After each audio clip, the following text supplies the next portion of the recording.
हमारे हिमाचल की धरती पर इस बार एक ऐसा अलौकिक संगम हुआ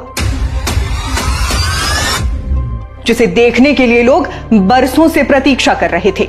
पूरे 7 साल बाद 3 दिव्य शक्तियां, देवता श्री किमचू गुडारू महाराज ग्वास, देवता क्यालू महाराज और देवता देशमोलिया एक ही स्थान पर एक साथ विराजमान हुए। कहते हैं ये संयोग यूं ही नहीं बनता, क्योंकि रोहतांग खूंद देवता किमचू गुडारू महाराज जी के खूंद है, तो वो अपने तीर्थ शुराचली क्षेत्र के क्यालू महाराज के दर्शन के लिए जंगलों और बर्फीली हवाओं के बीच से पैदल यात्रा करते हैं। इस बार भी देवता महाराज ग्वास से निकले, देवताज के रास्ते 8 घंटे का कठिन सफर तय किया।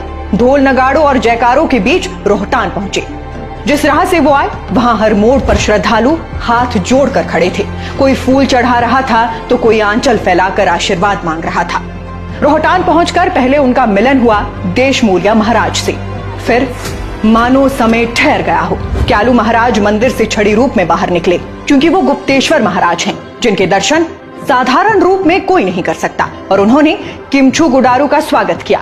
ढोल की थाप, नगाड़ों की गूंज और जयकारों के बीच एक क्षण देखकर वहां मौजूद हर आंख में आंसू भर आए। पहले दिन क्यालू महाराज के मंदिर में देवातिथ्य हुआ और दूसरे दिन तीनों देव शक्तियां रोहतांग की जागा माता भिखलना के दरबार की ओर बढ़ी। हजारों लोग इस दिव्य यात्रा में शामिल थे। रास्ता मानो आस्था की गंगा में डूबा हुआ था। जागा माता के प्रांगण में पहुंचकर किमचू गुडारू महाराज जी वहीं विराजमान हुए, क्योंकि मान्यता है कि माता के स्थान पर केवल वो ही बैठ सकते हैं। बाकी देव शक्तियां दूसरे मंदिर की ओर रवाना हुई।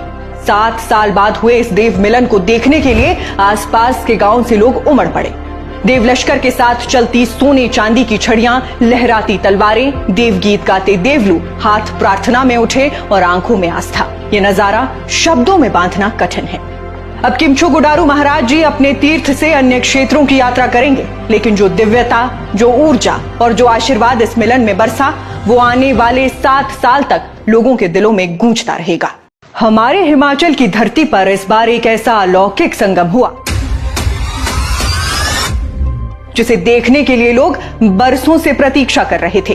पूरे 7 साल बाद 3 दिव्य शक्तियां, देवता श्री किमचू गुडारू महाराज ग्वास, देवता क्यालू महाराज और देवता देशमोलिया एक ही स्थान पर एक साथ विराजमान हुए।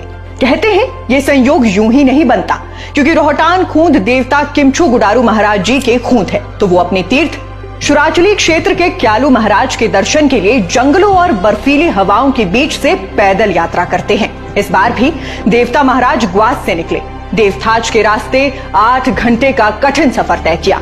ढोल नगाड़ों और जयकारों के बीच रोहतांग पहुंचे। जिस राह से वो आए वहां हर मोड़ पर श्रद्धालु